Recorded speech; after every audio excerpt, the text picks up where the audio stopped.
Hello, welcome to Rouse Rising. I am Katie, the creator of rouserising.com, and today I am sharing with you meals from my Scratch pantry.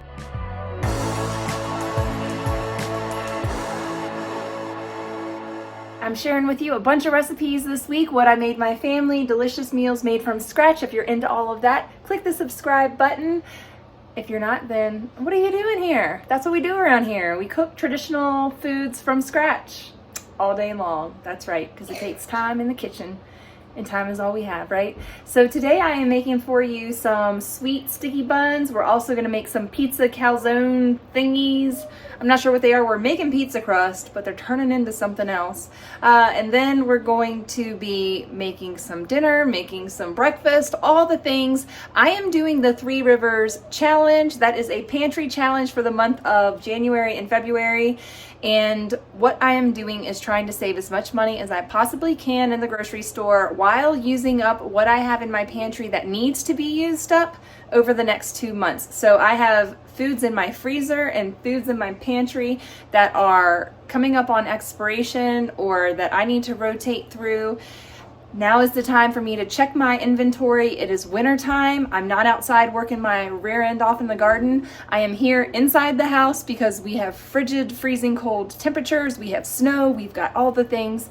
So while we're cooped up inside, we're gonna take care of our pantry. We're gonna cook for our family, and we're gonna rest because that's what winter wants us to do, right? It wants us to dig our roots down a little bit deeper, rest up a little bit more, get healthy, get rejuvenated, and get ready for that springtime fever where we're gonna be working in the garden, doing all the things outside because it's beautiful again. So yeah, let's get to it. Grab a cup of tea, click that subscribe button if you're not already subscribed to my channel, and hit the like button, give this video a thumbs up. Hit that notification bell too, because I have a giveaway coming up. I'm collecting all the goodies that I have for you all, and I'm gonna put them in one box and give them to one lucky subscriber. You don't wanna miss out on that. Let's dive right into these meals, you all. I think we're gonna have lots of fun in this video. Let's start this morning off right and fill the bellies of these 5 kids. We're gonna be making old-fashioned rolled oats. This is oatmeal, and those are my sourdough English muffins back there. All right, so we do 1 3/4 cup water per cup of oatmeal, or maybe 1 1/2 if you like it a little bit thicker. You can always go up or down on your moisture level of your oatmeal. And then I'm gonna sprinkle in some Redmond's real salt. If you need some Redmond's real salt, use my discount code down in this video's description and get hooked up. We also throw in those apple juice infused craisins, as well as some whole hemp seeds, and we let that go to town. And once it is done, we scoop it up for the kids, and I always like to top it with some butter. So you're gonna see some bright yellow grass-fed butter going on top of this. We're gonna load these kids up with some fat and some real maple syrup on top. I would use honey sometimes, but we are nearly out of honey, so maple syrup is gonna go on top of this today. Sometimes I also add a sprinkle of cinnamon. I put coconut oil in my oatmeal because I am dairy-free, but I always add butter or some kind of fat to the kids. Use what you like. And just make sure that you're getting enough fat in your diet because fat is important. All right, we're going to serve this up to the kids, and then I'm going to get to making 2 of my kids' lunch for school. And for that today, we are using sourdough English muffins that we made from scratch, and I'm just going to put a smear of mayonnaise on those for them, and they're going to have some salami and some lettuce. And that's probably it for these. I offered them cheese, I offered them tomato. They didn't want either of those. So we're just gonna keep it simple and throw this together in their school lunch. We're also gonna give them whatever apples were left over from breakfast, as well as some applesauce and a couple other little snacky do items in their lunchbox for the day, to include tortilla chips and those yummy little gummies that they like, those little gummy snacks. Stick a spoon in there. They're all set for lunch for the day. I got out some beans to thaw for tomorrow's dinner, and then we're also going to get started on this sticky bun recipe that I found in this book that I lucked out and came across at a thrift store. It's bread machine baking, perfect every time, and it has conversions for the most popular bread machines on the market. I have a Zojirishi, And that makes a 2 pound, 2.5 pound loaf of bread. And so in this book, they have measurements to suit my particular bread machine. It's possible I could have doubled this recipe, but I'm just going to go ahead. This is my experimental round with these sweet rolls. I've never made them before, so I'm going to give it a go. And what do you know? I don't stick to the recipe because that's just how I roll. I'm going to use what I have. So I do have the brown sugar. I do have raisins. I do have some walnuts or something that I could put in it, but my kids aren't really a fan of extra nuts and things like that in their sweet buns. So we're just going to keep it simple, use the brown sugar and cinnamon and some raisins. And you know what? They didn't even really like the raisins in this particular thing, even though I was like, oh, they're candied raisins, because the brown sugar made the raisins like candied raisins. And it would have done the same thing to the walnuts. And I'm an adult and I think that's delicious, but the kids are like, that's weird. And they're right. It's an acquired taste and one that I've developed over my 40 years on this earth. So we are going to start out with 3/4 cup water, and I'm going to just add these ingredients in the order that the recipe calls for. That's what you do when you make bread machine bread. 4 tablespoons non-fat dry milk, but I'm using A2A2 whole milk powder from Azure Standard. Then 4 tablespoons butter. What do you know? I'm doing 2 tablespoons of butter, and then I'm going to do 2 tablespoons of lard. I'm just cutting it in half to stretch my butter out a little bit because we're running a little low through this pantry challenge. I thought I was stocked on butter, but we've been going through a lot of it over the holidays. So yeah, we definitely need to restock on that. I'm adding some real salt. I added 2 large eggs, half a teaspoon of real salt, half a cup plus 2 tablespoons of sugar. I'm using organic cane sugar. I buy that in bulk from Azure Standard. I get it in 25-pound bags when they have it in stock. And then we're going to do 3 1/3 cups unbleached white flour. Then in the top of that, I'm making a little well, and that's what I'm putting 1 tablespoon of yeast into. So we're putting all the ingredients into the machine, and then we're going to program the bread maker for dough and press start. When the cycle is complete, we're going to place the dough in a large, well-oiled bowl.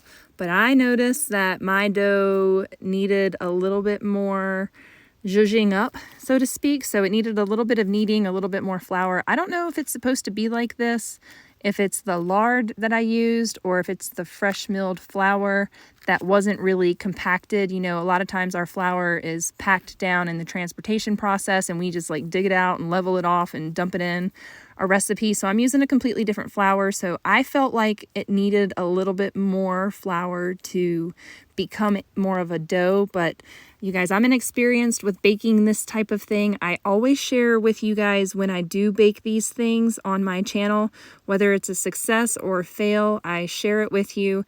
And so I'm just kneading this a little bit, getting a little bit more flour into it, and we're going to put it in a well-oiled bowl and refrigerate it covered with saran wrap tightly overnight.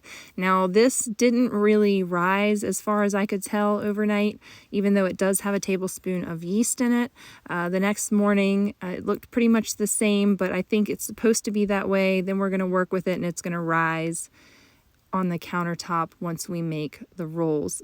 So now it's late at night and I have the wild hair that I'm going to go ahead and prep breakfast so that I have an easy morning for the kids when they go to school. So I've got some leftover ends of our daily loaf of bread. I'm just going to cube it up into smaller pieces, and I'm going to make a pan of French toast. So what I'm going to do first is I've greased the pan really well with some lard, and then I'm cubing up my bread, as you see, throwing it in there. I'm going to add some coconut milk to this bread to get it soaking, and then we're going to mix up some more eggs and coconut milk and some other yummy ingredients. We're going to be using cinnamon and sugar in this, as well as some vanilla, all the things that you would use in your French toast dip. That's what we're going to be using on this night. And I'm also going to use that leftover milled flour. I'm going to be mixing that in with this as well, kind of making a batter. And then I'm going to pour all of that over the French toast. And all of it's going to bake in the oven the following morning. The first bit was just coconut milk, cinnamon, and vanilla. That's what I'm soaking my bread in, or pre-soaking the bread in. Now I am adding about 5 or 6 eggs to this fresh milled flour from earlier.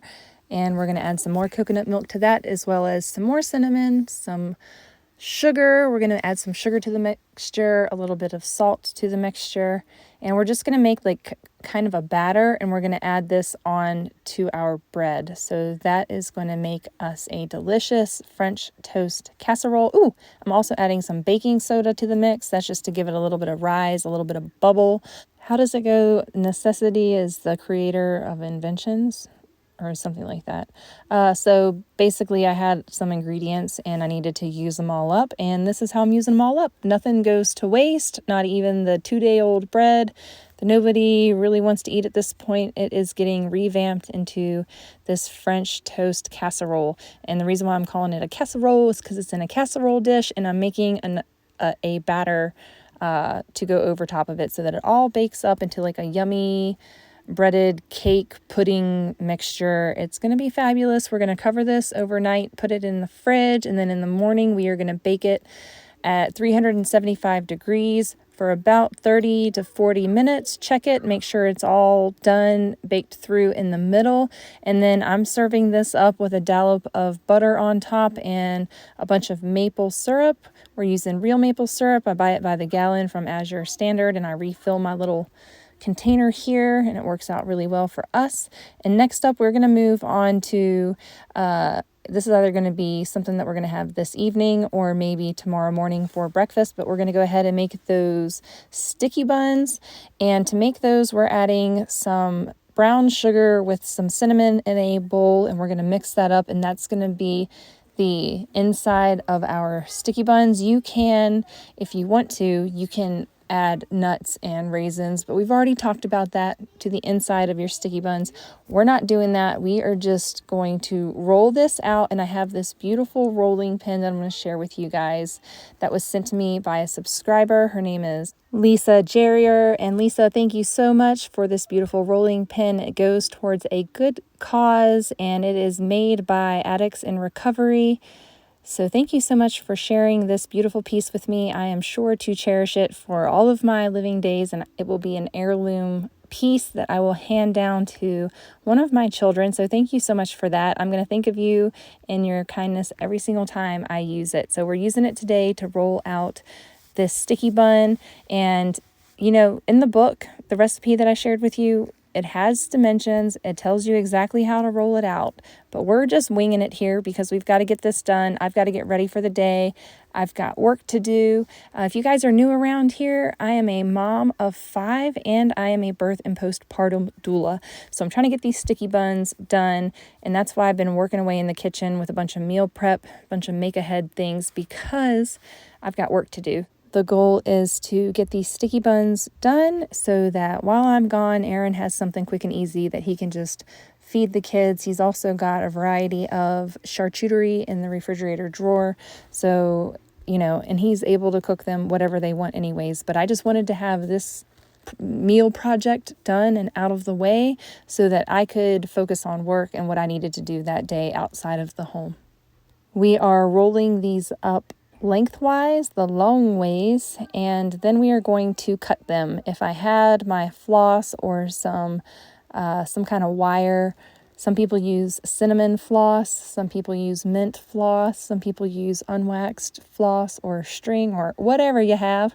This dough is firm enough from being in the refrigerator that I'm just going to slice through it with a knife. I think if it were more delicate at this point, I would probably try to find some kind of thread to slice through it a different way, but I don't need to do that with this particular dough. Okay, so we've got our lard greased pan here, our casserole dish. I'm using one of those 9x11s, I think, or what is this, 8x11? I'm not sure.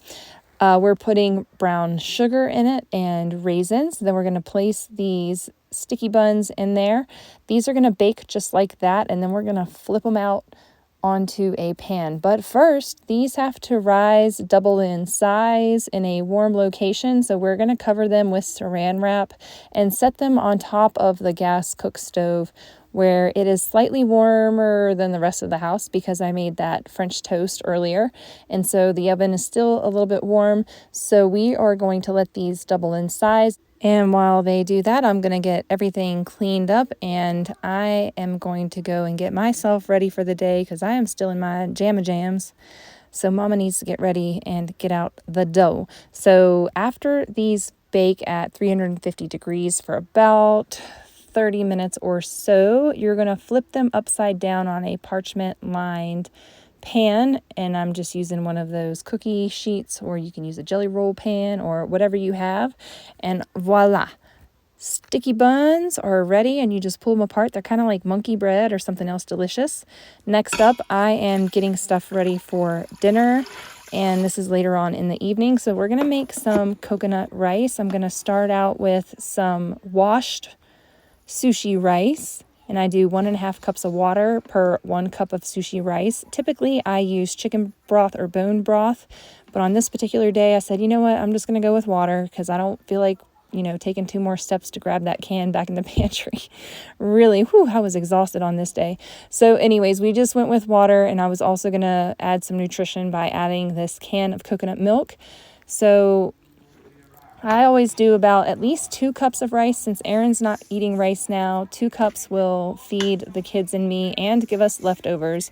So we're just doing that. We're adding our Redmond's real salt, our can of coconut milk, and 2 cups of water to 2 cups of rice, and then we're going to heat up these navy beans that I've been thawing out for the last day or so in the refrigerator. So all that requires is me to dump them on the stove, and boom, we have fast food tonight. I don't show you this dished up, but all we did was served the rice with some beans on top, and then I just had some rice with some leftover ground meat and a little bit of sauerkraut. That's how I do it usually, and the kids just enjoyed that. The very next morning, because we're all still recovering from a lot of things that have gone on, we're having granola that I made with you all last week.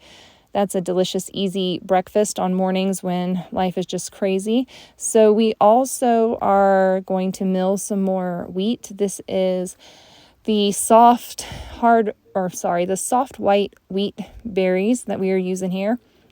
I know there's a little bit of confusion. I'm pretty sure these are soft white wheat berries. I don't know why I didn't label this jar, but it's like the one jar that I didn't label, and it's also the one jar I can't find my labeled jar of soft white wheat berries. So we're just going to go with that, right? So here is this next recipe. I'm going to be making some pizza crust in my Zojirishi bread machine, and I'm going to double it because I have 2 bread machines, so we're going to do deuces here today. So I'm just going to go ahead and show you this. You can pause it if you need to read it through or screenshot, whatever you need to do.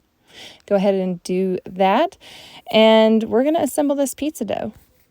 Starting out with 1 1/4 cups of water. Then we're going to add 2 tablespoons of olive oil, and I'm doing a count, and when I do a count, this is sped up, by the way, time lapse.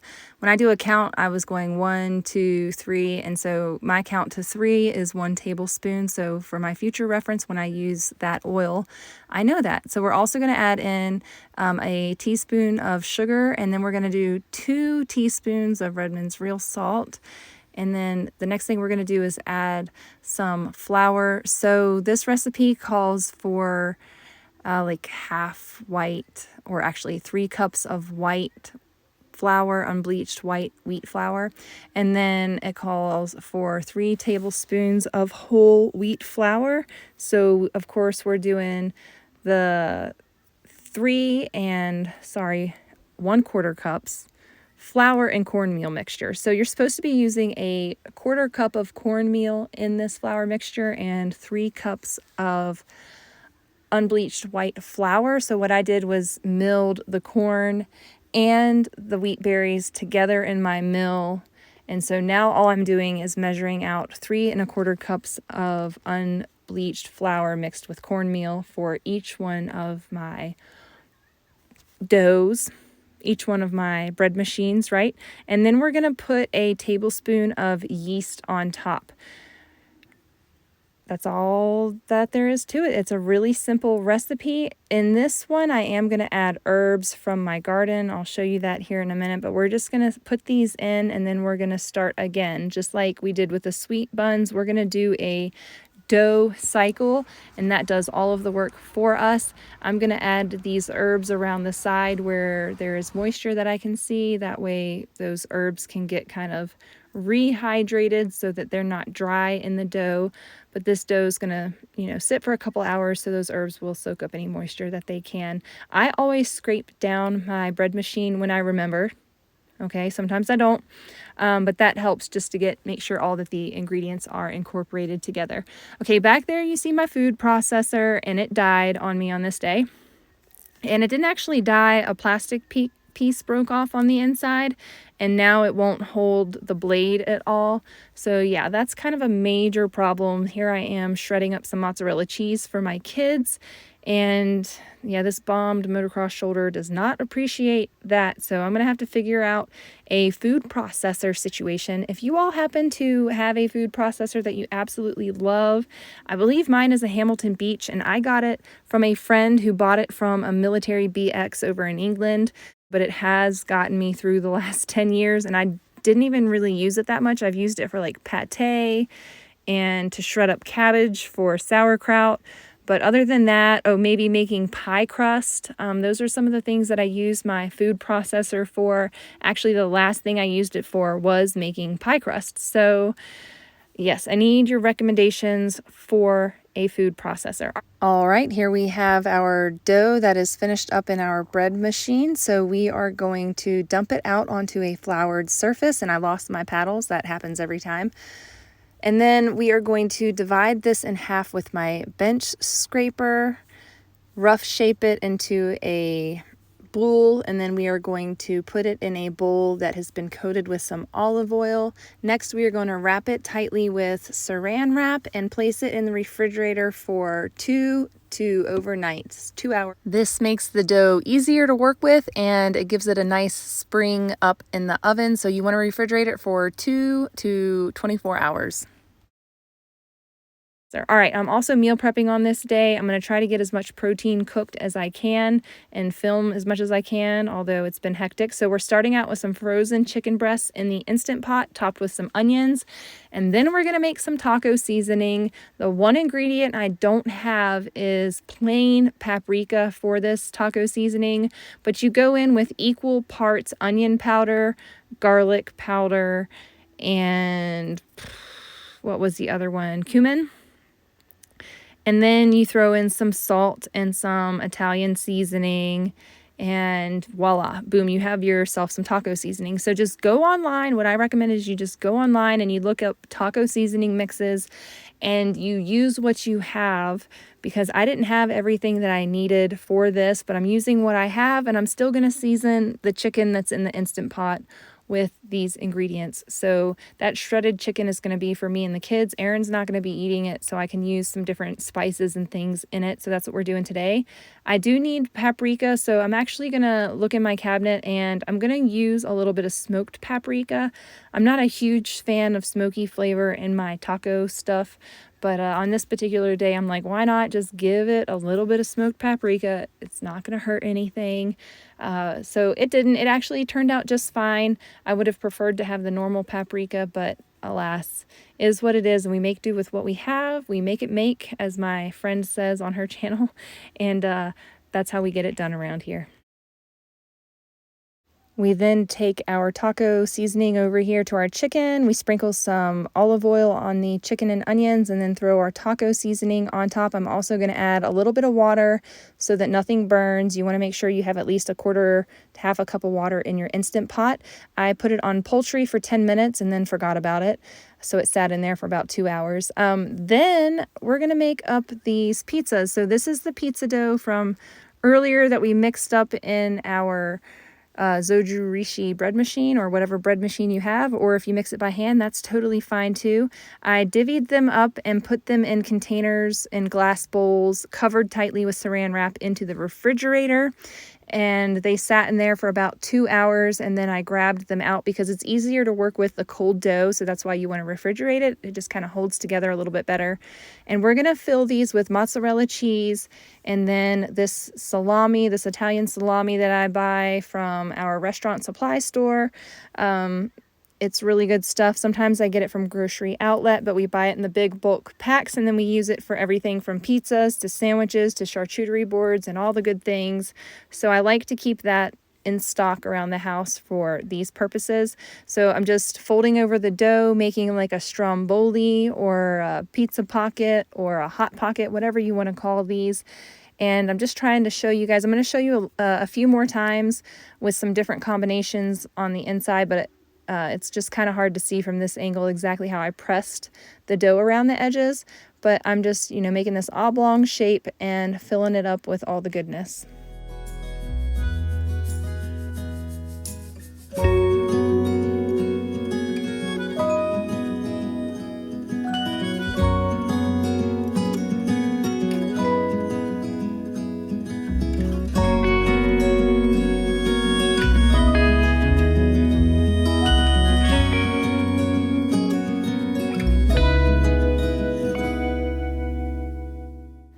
These pizza pockets are going straight into a preheated oven onto a pizza stone. So the oven is preheated to 450 degrees Fahrenheit, and it's been warming up the whole time I was getting them assembled. And then I baked them anywhere from 12 to 15 minutes, probably closer to 15 minutes when it was all said and done. That was how I noticed that the dough and everything was cooked through the most. And look at how beautiful those are.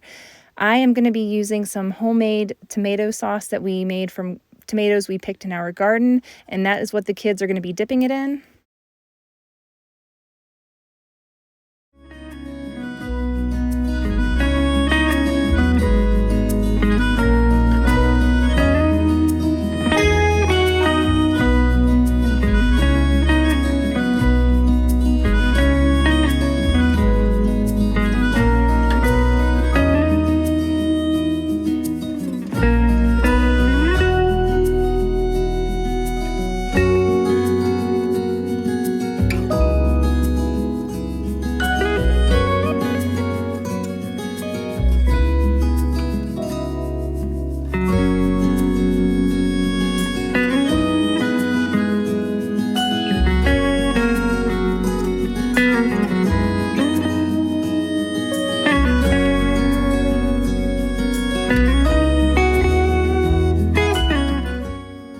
With this second batch of calzones, somebody help me out in the comments.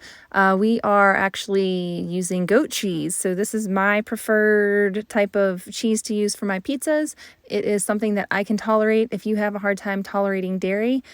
For me and for my babies, it caused me cystic acne. It caused my babies baby acne. It caused colic, spit up, all those things.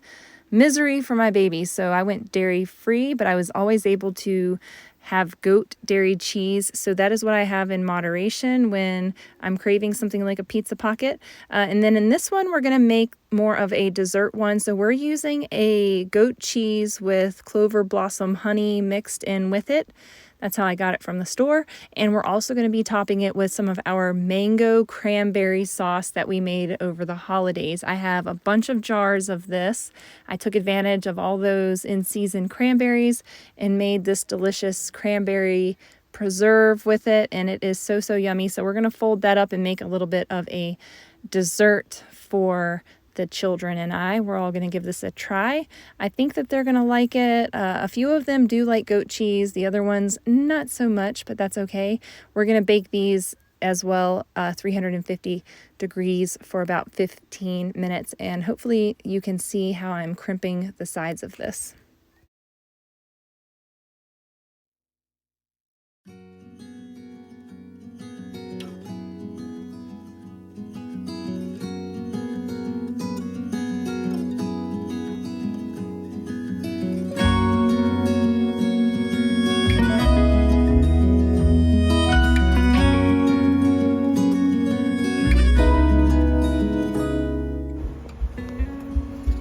This is the one with goat cheese salami. Amazing.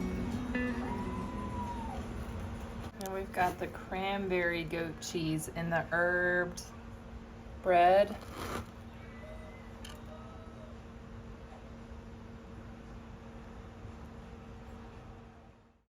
Ooh, what is that? Well, that, my friends, that is chicken from the Instant Pot. So we put it in our mixing bowl, and that's right, we're going to mix it up. Yep, buttercup. The easiest way I know how to shred chicken is with this egg beater mixer method. I saw somebody do it years ago and I haven't turned back since. No more shredded chicken woes. This is the way to do it. So we're going to bag that up and save it for another day because we've already had our dinner on this day and we don't need any food. So we're bagging this up.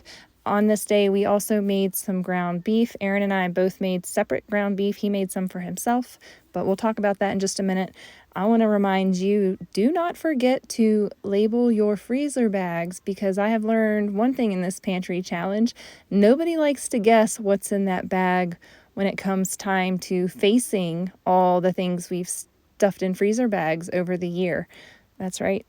We don't want to play guessing games. So if it's butternut squash soup, that already has all of the ingredients in it, like chicken broth, or is it pumpkin puree? We don't want to, experiment making pie with butternut squash soup because that might not go so well. So keep your bags labeled. That's what I've done. I just write with a Sharpie. I keep a Sharpie in my kitchen up in one of our junk cabinets, Aaron and my junk cabinet, and that's where I just grab it. Anytime I have a jar or a bag or anything, I try to label everything because I've run into that before where I haven't labeled something. Okay, so this is what I got accomplished today. So we made the dough for the pizza popover thing, and his only has salt. It's ground beef with just salt. And then I made meat for me and the kids. This has onion powder, garlic powder, salt in that. And then I also made some shredded chicken. And this will feed us for 2 meals. Either we'll do like a chicken salad on sandwiches, or maybe we'll do some kind of enchiladas or stir fry with the other one. And I don't know if this is today's date. I have no idea, but I'm guessing it's around this date. So it's been a week, y'all. I've been in the emergency room with a child. I've got another child that's down sick.